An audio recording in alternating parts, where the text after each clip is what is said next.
Admiral Blur never considered himself a military genius, but as he hovered before the Galactic Council, his gelatinous form quivering with barely contained excitement, he was certain he'd stumbled upon the perfect plan to conquer Earth. Without firing a single shot, esteemed members of the Council, Blur announced, his voice modulator struggling to maintain a professional tone. "I present to you Operation Wine and Dine." A confused murmur rippled through the assembled alien dignitaries, several tentacles raised in question, while others merely bobbed in mild disappointment at yet another of BL's presentations. Now hear me out. Blur continued, gesturing to his nervous scientific advisor Pipsqueak to advance to the next slide. "Our surveillance has revealed that humans are particularly fond of a fermented beverage they call wine. They celebrate with it. They gift it to one another. They even have entire ceremony dedicated to its consumption." High Counselor Jix, a towering mantis-like being, clicked her mandibles skeptically. "And this helps us conquer Earth? How exactly?" "Because," Blah paused dramatically, "humans consider wine sacred. They store their finest vintages for decades. They build entire rooms just to house their collections. And most importantly, they never suspect their precious wine might be tampered with." Pipsqueak, a diminutive creature who looked like what would happen if you crossed a chocolate chip cookie with a stressed-out accountant, nervously adjusted his data pad. "According to our research, humans consume approximately 24 billion liters of wine annually. If we were to introduce our latest mind control compound into their supply, we could have the entire species under our control within months." Blur finished triumphantly. The council chamber erupted in excited chittering. Several members began rapidly changing colors in approval, while others extended their sensory appendages in traditional gestures of appreciation.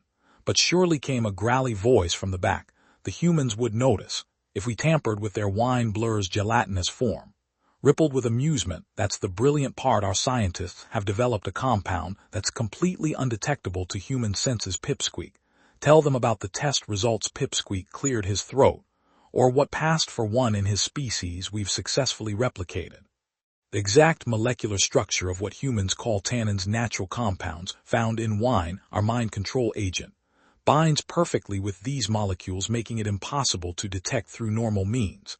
And the best part," Blur could barely contain himself, "now the compound becomes more potent the longer it ages, just like their precious wines.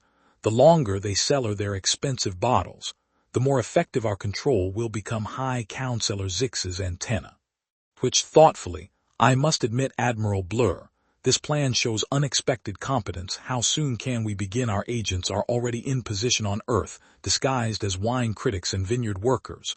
We can commence Operation Wine and Dine immediately." The council voted unanimously to approve the plan, though several members were already placing bets on how spectacular it would fail. After all, this was Blur. They were dealing with the same admiral who once tried to conquer a planet using weaponized poetry. As the chamber emptied, Pipsqueak approached his superior. "Sir, should we perhaps run more tests on how humans process the compound? Their biology is quite unique." "And nonsense." Blur waved a gelatinous appendage dismissively. "What's the worst that could happen? It's just grape juice with a bit of alcohol. How resistant could humans possibly be to our most powerful mind-altering substance?" Pipsqueak made a note in his pad to update his resume. Something told him he'd be looking for a new job very soon. Agent Gloop, chief of the Earth infiltration team, was beginning to question his life choices, currently disguised as a human wine critic named Gerald Snoots Worth. He stood in the middle of a prestigious Bordeaux vineyard, trying desperately to remember which end of the wine glass he was supposed to drink from. "Ah, yes," he proclaimed to his fellow critics, swirling the red liquid in what he hoped was a professional manner. "I'm detecting notes of grape, definite grape, and perhaps a hint of more grape." The other critics nodded sagely, jotting down his insights. Gloop made a mental note to thank whoever had programmed the human infiltration protocols to make wine critics sound pretentious. It made blending in so much easier. Meanwhile, in Napa Valley, Agent Splat was having her own crisis, disguised as a vineyard worker named Barbara. She'd spent 3 hours trying to figure out how to operate a simple grape crusher without arousing suspicion. "You just put the grapes in the top?" she asked her supervisor for the 5th time. "Yes, Barbara," the supervisor sighed. "Just like the last 4 times. Are you sure you put previous wine-making experience on your resume?" "Oh yes, absolutely, Splat. nodded enthusiastically, accidentally detaching her head slightly. And having to quickly reattach it, I made tons of wine back in Nebraska. Yes, famous wine region, very prestigious, known for its underwater vineyards. The supervisor stared at her for a long moment, before walking away, muttering something about hiring standards really going downhill back at the Alien Command Center, which they'd cleverly disguised as a particularly unsuccessful wine bar in Cleveland. Pipsqueak was coordinating the global contamination effort status report. He demanded stress eating his way through his third pack of space cookies. France is at 60% contamination, Gloop reported, though we had to temporarily suspend operations when Agent Wobble got drunk on the job and tried to marry a grapevine. Italy's at 75%, came Splat's voice. But we lost Agent Squish when he got into an hour-long argument about whether aliens exist with a local farmer. The farmer won California's complete. Another agent chimed in, though. We had to explain why our wine critic was trying to drink directly from the fermentation tank. Pipsqueak massaged his temples, or what passed for them in his species. Just finish the job, and someone please tell Agent Bubble that no, he cannot put the mind control compound in beer instead, because wine is too fancy. The contamination continued over the next few weeks with varying degrees of success, and an alarming number of alien operatives developing genuine interests in viticulture. Agent Gloop had even started a wine blog, though his reviews consistently mentioned notes of grape as the primary flavor profile. Finally, after what seemed like an eternity of pretending to understand wine terminology, the mission was complete. Every major wine-producing region on Earth had been successfully contaminated with the mind control compound. Operation Vintage Disaster, I mean wine and dine, is complete. Pipsqueak reported back to Admiral Blur, though I really think we should reconsider the potential side effects. Excellent. Blur interrupted, his gelatinous form practically vibrating with anticipation. Now we wait for the humans to do what they do best, drink themselves into submission, sir. About that, our agents have reported some concerning observations about human alcohol consumption patterns. Not now, Pipsqueak. This is my moment of triumph. Nothing can possibly go wrong. Pipsqueak added update LinkedIn profile to his to-do list, right under research witness protection programs. The alien observation team huddled around their monitors, watching eagerly as humans across the globe began consuming their contaminated wine. It was New Year's Eve, statistically one of Earth's highest wine consumption dates. Any moment now, Admiral Blurp muttered, his gelatinous form practically pressed against the screen. Any moment they'll all become our willing slaves. 3 hours later, the only thing that had changed was Blur's increasingly agitated shade of purple. Perhaps we should increase magnification, suggested an analyst, adjusting their view screen of a particularly rowdy New Year's party in Sydney.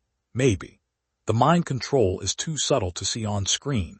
A group of humans were demonstrating their complete lack of mind control by doing something called the conger while singing off key, sir. Pipsqueak ventured nervously. I'm receiving some unusual reports from our field agents. Not now, Blur snapped. I'm trying to detect signs of submission to our will, yes. But sir, according to Agent Gloop, the humans are showing absolutely no effects. In fact, they seem to be drinking more than usual. His last report mentioned something called a wine fountain at a wedding in Venice. Impossible. Our mind control compound is the most potent in the galaxy. Even the mighty Zorks of Biju succumbed after a single drop, sir. Another analyst called out, you might want to see this footage from a wine tasting in France. The screen showed their agent still maintaining his Snorth persona, watching in horror as a human sommelier downed an entire bottle of their most concentrated batch, only to declare it a bit young, but showing promise. Could use another decade in the cellar. How? BL's voice modulator cracked. How, sir? Another screen lit up, this one showing a wine festival in Argentina. The humans are mixing our contaminated wine with something they call fruit juice to make something called sangria. They are serving it in buckets. Pipsqueak cleared his throat. Actually, sir, about those biological compatibility tests I wanted to run. Not now, Pipsqueak. We need to increase the dosage, double it, no triple it. We already did, sir, 5 times. The only noticeable effect was several humans commenting that the wine had interesting complexity and paired well with cheese.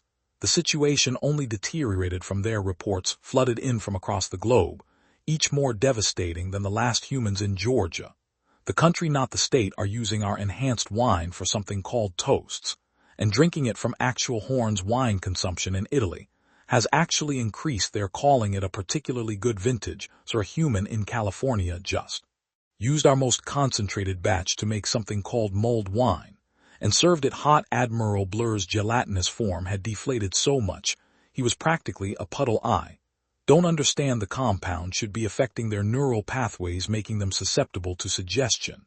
Instead, they're there having a great time, suggested an analyst, quickly ducking behind their console. As Blore shot them a withering look, Sir Pipsqueak finally managed to interrupt, waving his data pad frantically. I really think you should see these test results. It appears humans have developed a remarkable tolerance to psychoactive substances, particularly those delivered through alcoholic beverages. In fact, their bodies seem to process our mind control compound the same way they process alcohol, breaking it down into what Blur demanded. Well, according to these readings, a rather pleasant aftertaste with notes of blackberry and oak. The command center fell silent, broken only by the sound of humans across the globe, enjoying what they would later declare to be one of the best wine years in recent memory. Sir, one of the analysts vent, "You might want to see this." Someone posted a review of our enhanced wine online.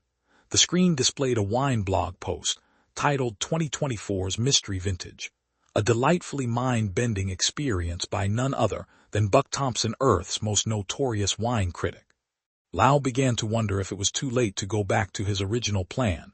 With the weaponized poetry, Buck Thompson had tasted some weird wines in his career.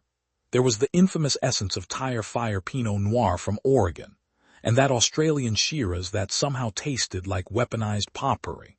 But this was different. He sat in his tasting room, surrounded by empty bottles from across the globe, his legendary palate trying to make sense of what he was experiencing. His latest video review had been paused mid-recording, the camera catching his puzzled expression as he consulted his notes, taking another pass at the 2024 Shadow Suspicious. He muttered into his recorder notes of blackberry oak, and attempted mind control finishes, long, complex, with subtle hints of alien invasion. He frowned, swirling another glass. Either I'm having a stroke or someone's trying to conquer Earth through mediocre wine making. Meanwhile, across town, Dr. Elena Rodriguez of the Global Wine Authentication Board was having her own crisis. Her lab had been working overtime analyzing samples of what she dubbed the incident vintage.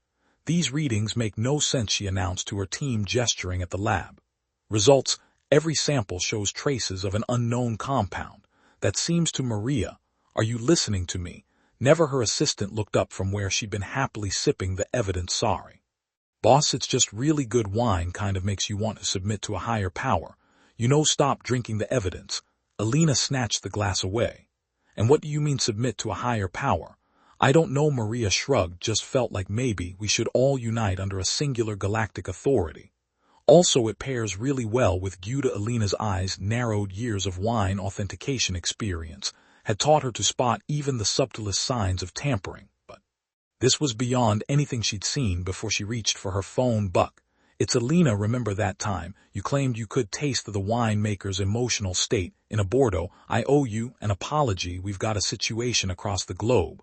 Others were beginning to notice something was off. A sommelier in Paris reported that a particular vintage was giving him telepathic sommelier powers, though this turned out to be false when he failed to guess what wine his customers were thinking of ordering. A wine bar in Sydney had to be evacuated after patrons began spontaneously organizing into a hive mind, though they mostly ed their collective consciousness to argue about pizza toppings. Buck Thompson, now fully convinced he wasn't having a stroke, had assembled a crack team of wine experts in his tasting room.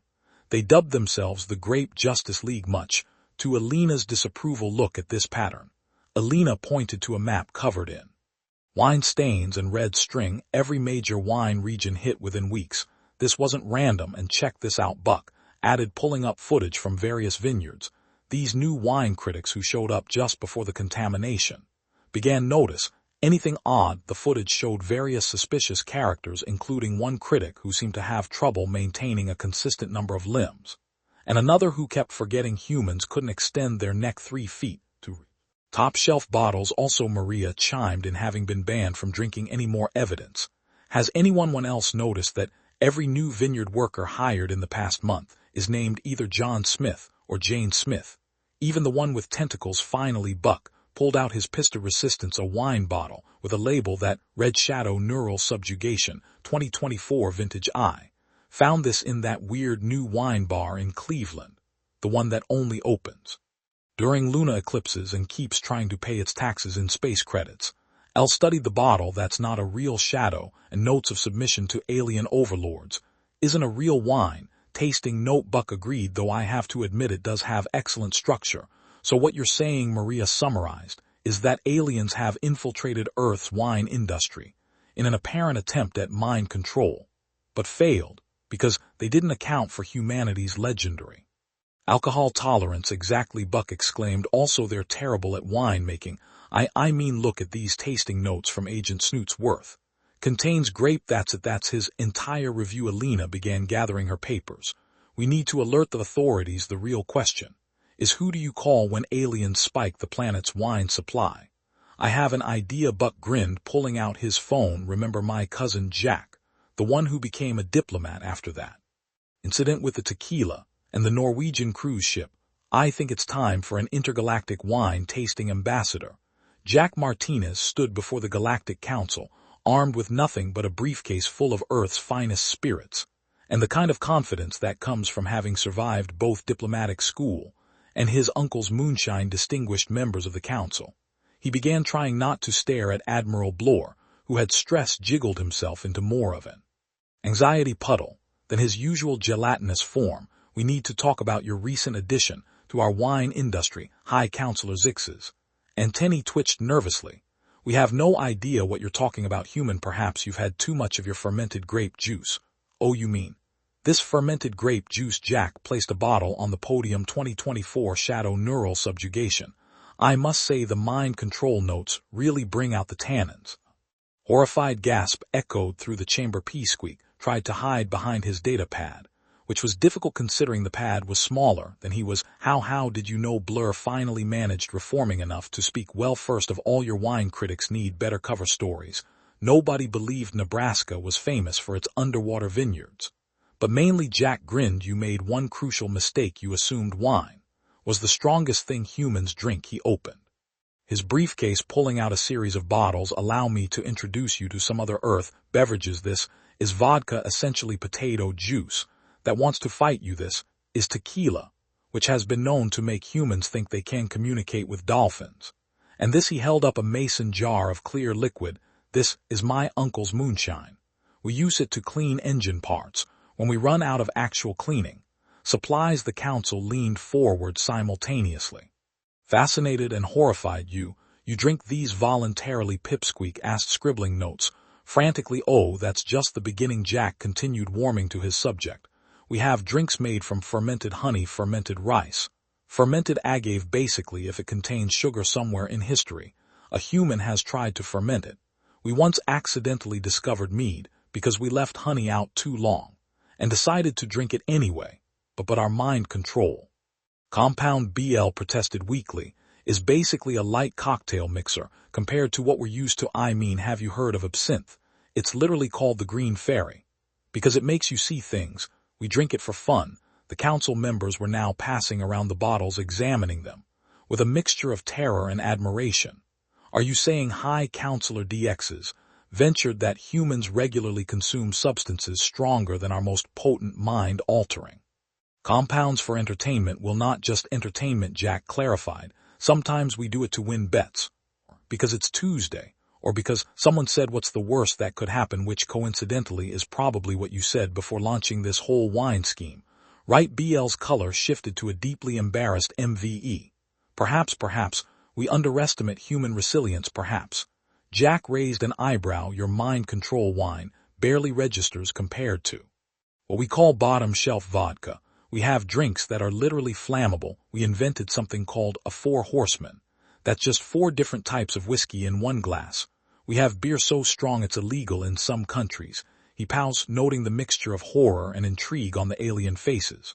But you know what the really interesting thing is? Your compound actually improved some of our wines. Buck Thompson, he's our top wine critic, says it added fascinating Complexity to several vintages. We're thinking of marketing it as a premium feature you want to sell it. Pipsqueak's jaw dropped, which in his species meant it literally fell off, and had to be reattached, of course, though we'll need to work out licensing fees, distribution rights, that sort of thing. After all you did, try to conquer our planet, the least you could do is let us profit from the attempt. The council chamber erupted in excited chittering as the implications sank in. Several members were already calculating potential profit margins, while others were cautiously sniffing the bottles Jack had brought. So Jack smiled diplomatically.